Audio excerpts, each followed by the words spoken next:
Welcome to the Peter King Podcast. So glad you could join me. It's a little bit strange. You can see me if you are watching this right now. I'm recording this on a lovely afternoon in California. I'm in Berkeley, California, at the home of one of my daughters, visiting her family, the grandchildren, having a nice few days. And I decided, hey, let's just do this outside. Joined by Paul Burmeister. Hello, Paul. How are you? I am inside here in the dead of winter in Connecticut. We had a snow squall yesterday, Peter. Are you familiar with this weather phenomenon? I think I am. Yeah. Yeah, it was really something. There was no snow on the ground. Then the tornado-like snow came in and blew everywhere. And 15 minutes later, it looked like it had been snowing all weekend, but it was only snowing for a few minutes. So it was really something. Wow. Well, hey, this is, it's the time of year when we can go a lot of different directions on the podcast. And I thought I would sort of explain what we're going to do this week on the podcast. First of all, you're going to hear an extended conversation I had with Aaron Donald, the all-world defensive tackle with the Rams. Basically, my column, Football Morning in America, for the week after the Super Bowl is centered on Donald. I wrote very long on him, not just on what a dominant player he was down the stretch of this game, but also a little bit about his career, about his life, and how, I don't know, and we're going to discuss this in a little bit, I think it's 50-50 that he's going to retire. He's played 8 years, and the Super Bowl championship is really the icing on the cake for Aaron Donald. He certainly doesn't need to prove anything else right now about how great a football player he is. So we'll see what he does, and we'll get into that. We'll discuss a lot of what Aaron Donald has meant to his team.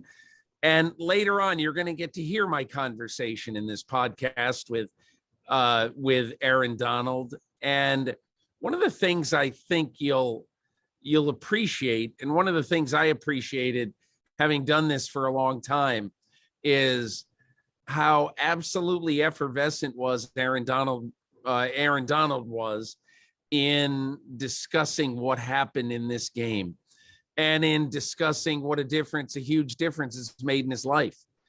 I mean, he went to a Laker game the first time it seems crazy. He's been out there 5 years. He'd never been to a Lakers game until the other night. And there Aaron Donald is sitting there on the sidelines at the basketball game. And the Lakers ended up upsetting the Jazz. The Lakers aren't very good this year, I guess. And LeBron James comes over to him and tells him after the game what an inspiration he was. Thanks a lot for coming and all that. So I thought that was kind of a fun thing. But Paul, we'll talk a little bit about current events in the NFL, but I really wanted to ask you your thoughts. All your years in football, I kind of look at Aaron Donald and what he's done in his 8 years. To me, he is right in the pantheon in the years I've covered, nearly 4 decades covering the game. He's right up there to me with Lawrence Taylor and Reggie White. Wanted to hear your thoughts about his performance in the Super Bowl and what you think of him. I got to know him, I think it was 2013 when he was coming out, Peter. I hosted the Bronco Nagurski Award ceremony down in, I believe it was Charlotte, and he won that year. And I just remember thinking, for a guy that looked so mean and so disruptful on the field, he was just such a warm and fun presence. I mean, he was a guy that was easy to be around, and I haven't been around him a lot lately. I know you have in the last week, like you've discussed, but I don't think he's changed that much. And I always think of that when I watch him dominating now. He was so naive then, as anybody would be before the rookie season, but I don't think his demeanor has changed that much. And I always think it's fun to see that. As far as, how he reacted, Peter, and you wrote about this quite a bit with how the tears kept coming and he just couldn't stop crying. I went back and thought about how his seasons had ended in his previous 7 years in the NFL, Peter. I mean, just hopeless the first 3 years. They were last in the division. So you have a hopeless end of the season time and time again. And then you have just heartbreak. I mean, they lost at every level of the postseason, wild card, divisional, Super Bowl, just the different types of negative feelings he had at the end of seasons compared to what he must have felt Super Bowl Sunday. I just think it's really cool when you compare how his seasons have ended. Yeah, I always like when players have a certain amount of gratitude about where they are and what they have accomplished. And Paul, I'm going to have to turn in my journalism card on this, I think, but I had 4 or 5 I thought about for a long time, because I had heard that, he's not going to talk about retirement, and, he's not going to really share what he's thinking deep down inside. And I had told his agent, Brian Arold, I said, okay, I understand that, but I've got to ask him about it. You need to understand that going in. I'm not going to ignore the subject. It's an important subject. And so after listening to him for a while and then asking him about it, and he said, I'm just living in the moment, and I'm just not going to think about it right now. I mean, in essence, you'll hear him say that in this. I basically just thought, you deserve that. You deserve to make this decision whenever you want to make it. And Paul, this might be one of those decisions. And this is the thing that I kind of feel, okay? This might be one of those decisions that he and his wife, Erica, could have made in one way.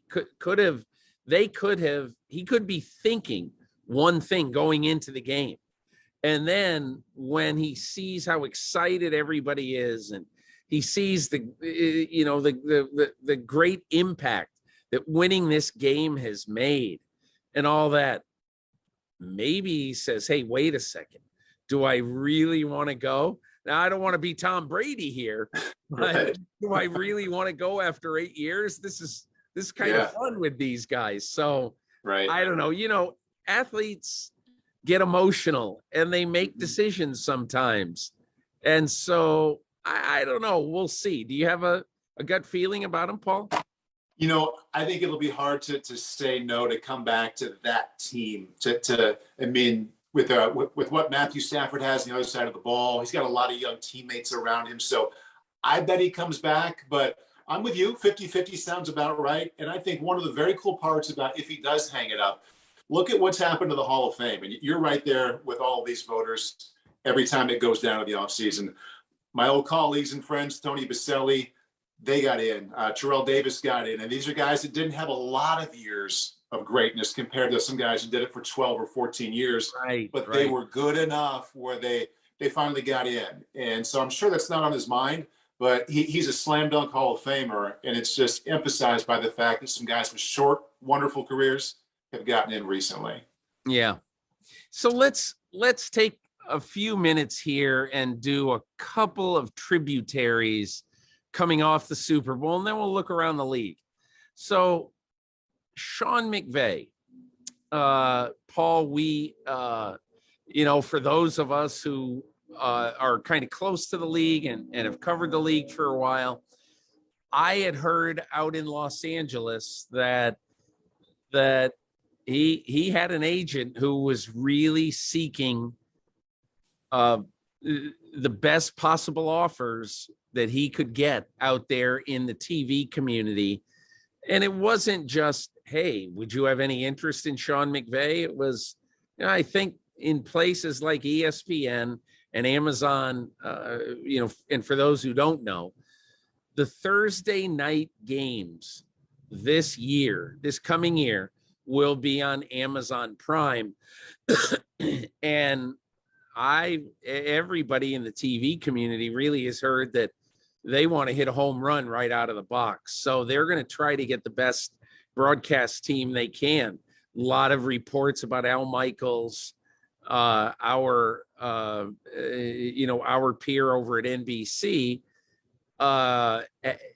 being involved with the Amazon deal. But anyway, so I had heard a lot about it.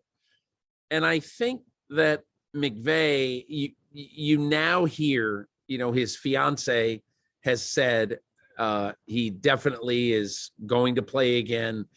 Her quote on Instagram was, "He is not retiring," not in all caps.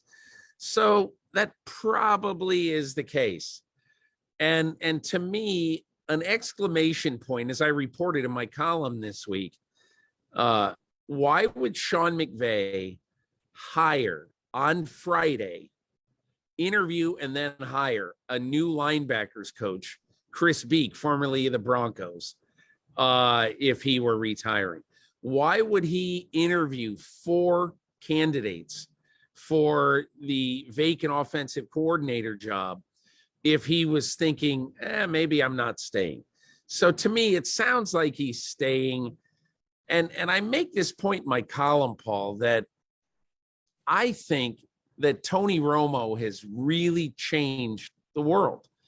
When CBS agreed to pay Tony Romo $17.5 million to be a game analyst for, I guess it's 20 or 21 games a year on average, when they agreed to pay him that really changed the playing field.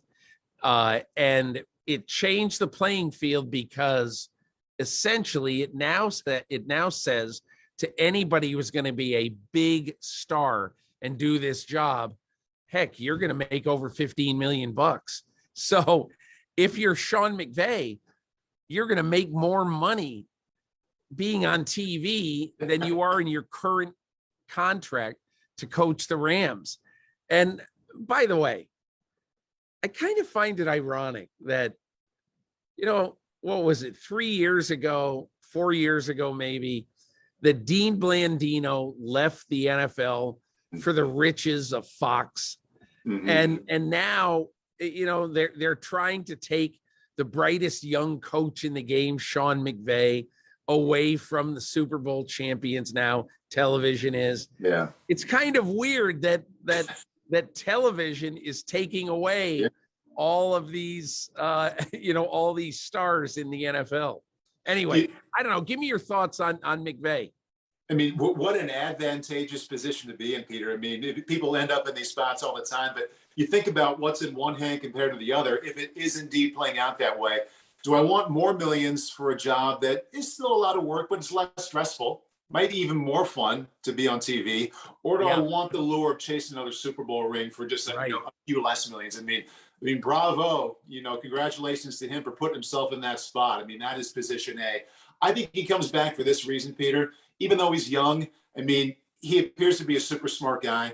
And with that comes a perspective of he's a bright mind offensively, expansive offense. He has a quarterback right now that can make every throw he wants for his offense. Right. And then some. He could be a wonderful coach until he's 65. And once Stafford retires, he might not ever be in that spot again. So I'm sure he's having fun thinking about these two things. But in the end, I mean, having Stafford there to run his offense at an A or A plus, I think brings him back. Paul, let's broaden our focus to the rest of the league. I thought it would be good to spend a minute and each of us giving an observation on what you thought. What is your one big takeaway from the 102nd NFL season?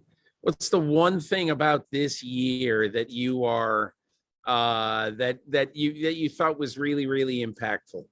Yeah, I oftentimes in these situations, Peter, I try to step away from the quarterback lens, but I think I'd be doing what we saw in the league this year a disservice as I look back and sum it up if I don't go to the quarterbacks. I'm going to start with a conversation we had early to midseason, Peter. I don't remember exactly when, but we talked about the quarterback play in the middle and how it was better than ever. I said that, quarterbacks 10 through 25 are pretty darn good, probably better than it's ever been. And I think you agreed with me. And as the season went on, I didn't come off of that stance, but what I'm adding to it in the total summary is, the middle is really, really good. But the difference between the middle and the great quarterbacks, I feel like it is as wide as it's been. It's a super big gap. You think about Allen, Mahomes, Brady, who's gone, Rodgers, who might be gone, a couple of the other bigger names up there, Stafford, and then like a Dak Prescott, Kirk Cousins. I mean, anybody else you want to throw in the middle, Derek Carr.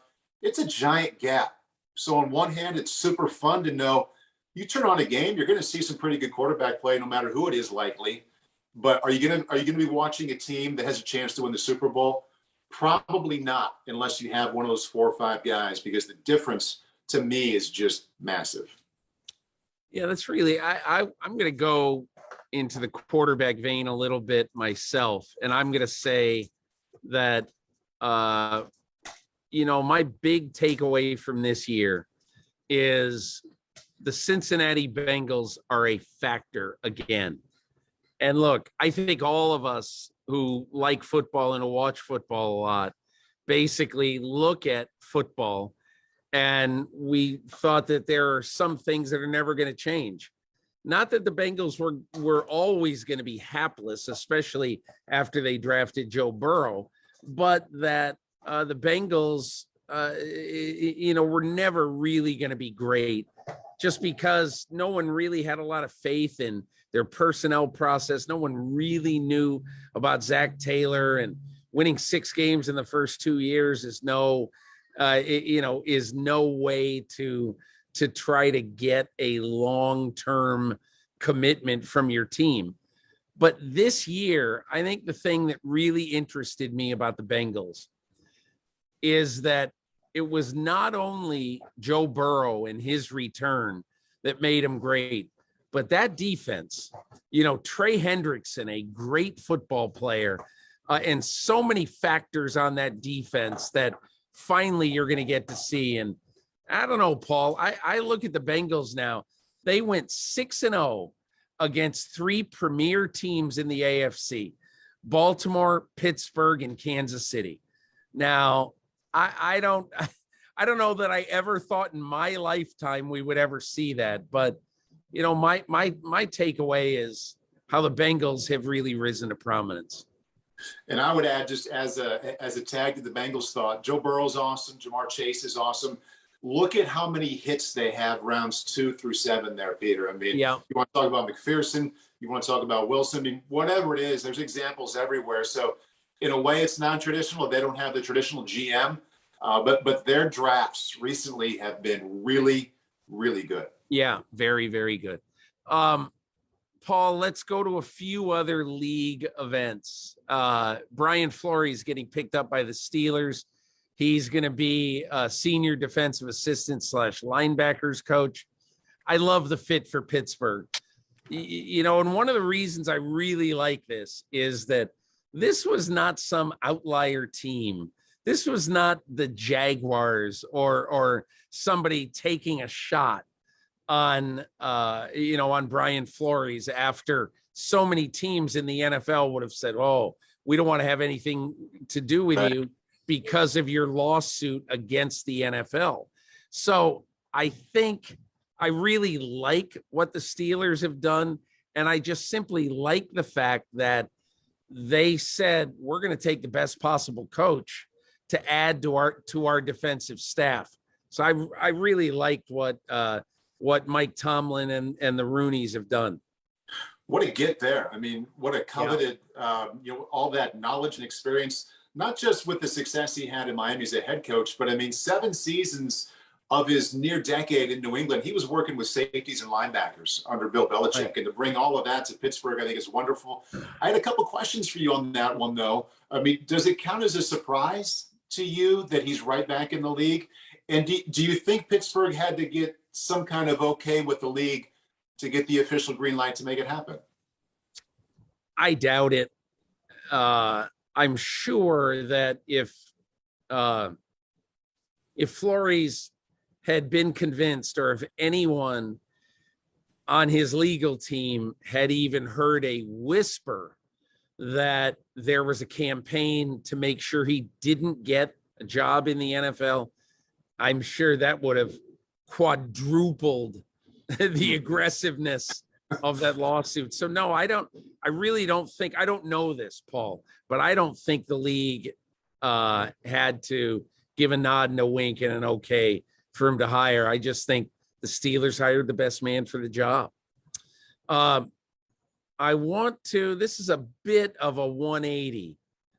I was really, really curious of what you thought of what Bob McGinn, the very respected longtime football writer who's now contributes to Go Long, a Substack publication with Tyler Dunn.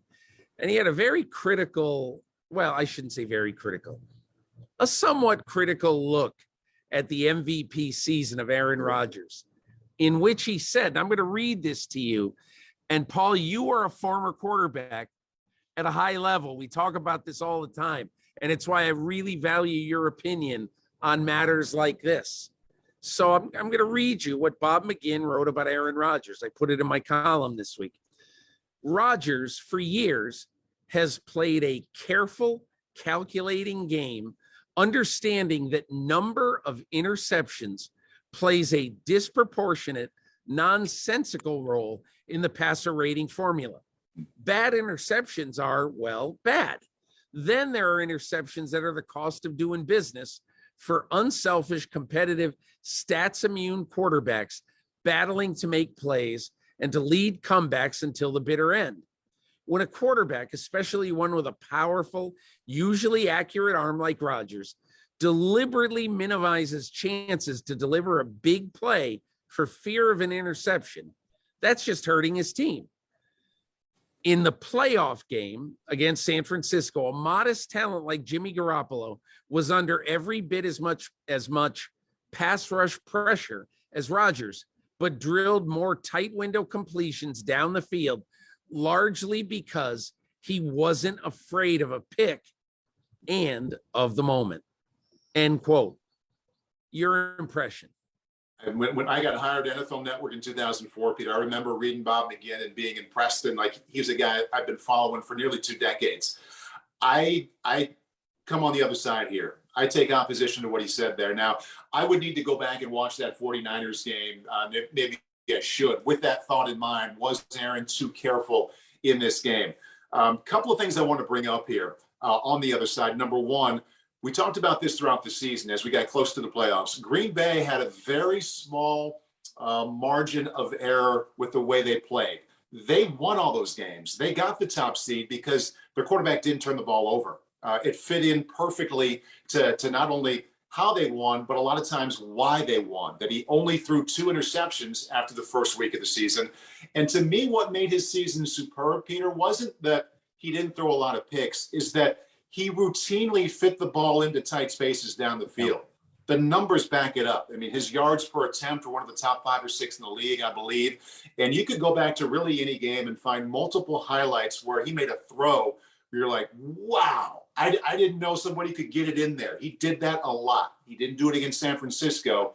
But I don't think that Aaron Rodgers, I would not have labeled his game anytime this season as worried about interceptions. I thought he was really wise and strategic about when he showed off his accuracy and arm strength, and I thought he did it a lot. Yeah, I mean, I'm of 2 minds on this. I do think that in his career, Rodgers has played a little bit careful. And look, there's no denying the fact that since he won his Super Bowl, Aaron Rodgers is, I think it's now been 11 years, is 7-9 in playoff games, and of course has not gotten back to another Super Bowl. His last 2 playoff games have been ignominious home losses to Tampa as the number 1 seed, and obviously this year to San Francisco as the number 1 seed. So he's got to take his share of responsibility in being a great quarterback who didn't make big plays, enough big plays in either one of those games. I think McGinn's criticisms are valid. In my opinion, I think they go a little too far, as you do. And there is also a flip side to saying, we're okay with taking chances and throwing interceptions. And that flip side could be, what if you throw a couple bad interceptions trying to make big plays down the field, and it costs you a win or 2, and it costs you the number 1 seed? So again, look, I think there's 2 sides to this. I voted for Rodgers for MVP this year. And I also think that part of McGinn's criticism is that he includes the full season in whether he would have Yeah. voted. He's not a voter for the MVP, I don't think. I'm pretty sure he's not. And you know, and the MVP voting does not include you know, postseason games. But I just think on balance, it's a very interesting discussion point. And I think it's worth further study.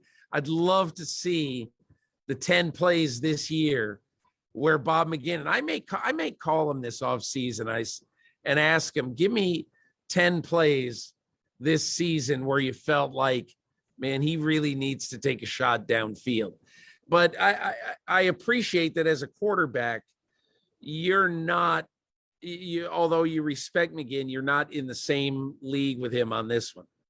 No, and again, Peter, I kind of led off with this. Let's not forget that Green Bay had this formula where they were winning close games. They weren't winning 31-13 very often. They don't have giant home run threats down the field. They weren't a big play offense. They needed a quarterback who mixed in the risk-taking throw with taking care of the ball, and that formula worked all season, and it worked because Rodgers kind of walked that fine line really, really well. Paul, let's end this podcast with, or our part of this podcast with, a discussion point that I find, I think questions like this are asked because we have too much time on our hands, and we've got to fill time and space and internet columns. But there was a narrative that started sprouting up during Super Bowl week. Well, Michael Irvin said it, several other players and some media people have said it, that, well, if Matthew Stafford wins the Super Bowl, that clinches his his Hall of Fame bid. He'll have a bronze bust one day. And, look, this is not a point about Matthew Stafford per se, other than to make a point about his Hall of Fame case. As I wrote my column this week, I actually think this is two questions. All right. If you think that Matthew Stafford has clinched his Hall of Fame spot by winning the Super Bowl this year, then that means that you think that whether he plays another snap in the NFL, he's a Hall of Famer. And it's actually, I think it's one of two questions. A, do you think Matthew Stafford has clinched a spot in the Hall of Fame right now? Or B, if Matthew Stafford has a respectable one more deep playoff run, 4 or 5 more really good years, should he be a Hall of Famer? Those are two distinct questions. On the first one, I would say absolutely not. I don't think he's clinched a playoff spot. And as I wrote in my column, there's probably about 15 players, 15 quarterbacks in this era of football who you would look at and say, and I put this era as because I want to, incorporate all of Stafford's time from 2005 to 2030. Yeah. I can think of about half the starting quarterbacks in the league in that period of time with long careers who could make cases or eventually will make cases to be in the Hall of Fame. And the Hall of Fame, other than, as I researched, at the running back position in the 60s and 70s, really, where I think there were 13 running backs between 55 and 80 who ended up making the Hall of Fame.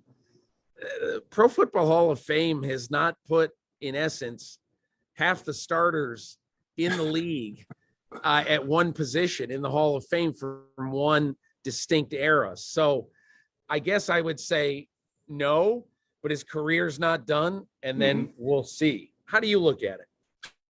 I like to look at these, and I agree that this is the time of year where the draft hasn't heated up yet, where there certainly is too much time, and we kind of dive into topics like this. But it's also kind of fun. I like to attach specifics to this because I think it is a legitimate conversation. So, Peter, you might be in the room and, I don't know, 8 or 9 years, and it's like, we're only putting one quarterback in this year, guys. Is it going to be Phillip Rivers, Matt Ryan, or Matthew Stafford? I mean, like, what are you going to do at that point? Let's say the Rams don't win another one. Let's say Matthew has a couple good more years, hangs it up. Who's it going to be? I mean, the better regular seasons are Phillip Rivers and Matt Ryan, but Stafford has the one Super Bowl. So how much stock do you put into that Super Bowl title when you're comparing him to other quarterbacks who had wonderful regular seasons, probably better regular seasons for a longer period of time than he did? The interesting thing is, Paul, I think by 2030, there are going to be, and I tried to figure it out the other day. My best guess, in the 80s, when I started covering football, 1984, the leading passer of all time was Fran Tarkenton with 47,003 yards. That's how many yards he had thrown for. And so I think by about 2025 or so, I think Fran Tarkenton has got a chance to be about 20th. And so that just tells you what exactly has happened in the sport over a long period of time. And I decided when I heard this question, and then I looked at the numbers, that one of my off-season columns is going to be how should we judge the quarterback position anymore? Yeah. Because I think the numbers are so stratospheric. And everybody who says to me, oh my God, Eli Manning, he doesn't deserve it. He has all these numbers, but he's a compiler and all that other stuff. And I said, now let's just wait a minute on Eli. And look, we could have the same discussion about a lot of quarterbacks, but my Eli Manning point to people is, I do understand that he had some cranky seasons. And Eli Manning won playoff games in only 2 years in his career. But those 2 years, yeah. He beat Tom Brady and two of the best teams in modern NFL history. Right. So I don't know what you want me to say other than, somebody made that pass to Mario Manningham, 9 years ago or 10 years ago, whenever it was. And somebody made all these great throws in huge moments against the great and powerful Belichick. So I mean, personally, I'm not in bed with Eli Manning or anything like that. But I mean, I don't know how you don't vote for Eli Manning for the Hall of Fame. That's me personally. There's a lot of people who won't vote for him, I think, or wouldn't. Right. But there are so many different ways to look at the quarterback position. And I've just decided, you and I, 1 week this offseason, are going to discuss what quarterback numbers and impact mean today versus at all other points in NFL history. Yeah, we'll have a good time with it. Sounds good. And they're going to have to be quarterbacks in the next 10 years, Peter, that have great careers that don't get in, because the numbers are so astronomical compared to what they used to be. It's just going to be hard to compare numbers. And anytime I hear Eli Manning in the Hall of Fame, Peter, we could spend an entire podcast talking about, okay, one guy gets in with 2 Super Bowl victories. Should it be Jim Plunkett or should it be Eli Manning? I mean, people don't bring up Plunkett. I know he didn't have the great throws against Belichick, but he quarterbacked 2 teams to Super Bowl wins as well. So, I mean, there's just a lot of fun ways to kick that around as we kind of approach this, as you say, the time of the year where we have too much time on our hands.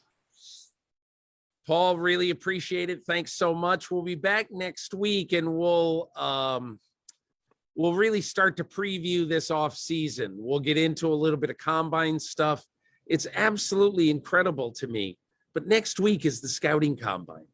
It just seems absurd that, usually there's some time, and look at me right now. I am spending this week away, even though I'm doing some work, but it just is really crept up on us. But we'll do some of that next week. Hi, I'm Mike Tirico, and thanks for watching. Make sure to hit subscribe for the latest news and highlights from NBC Sports.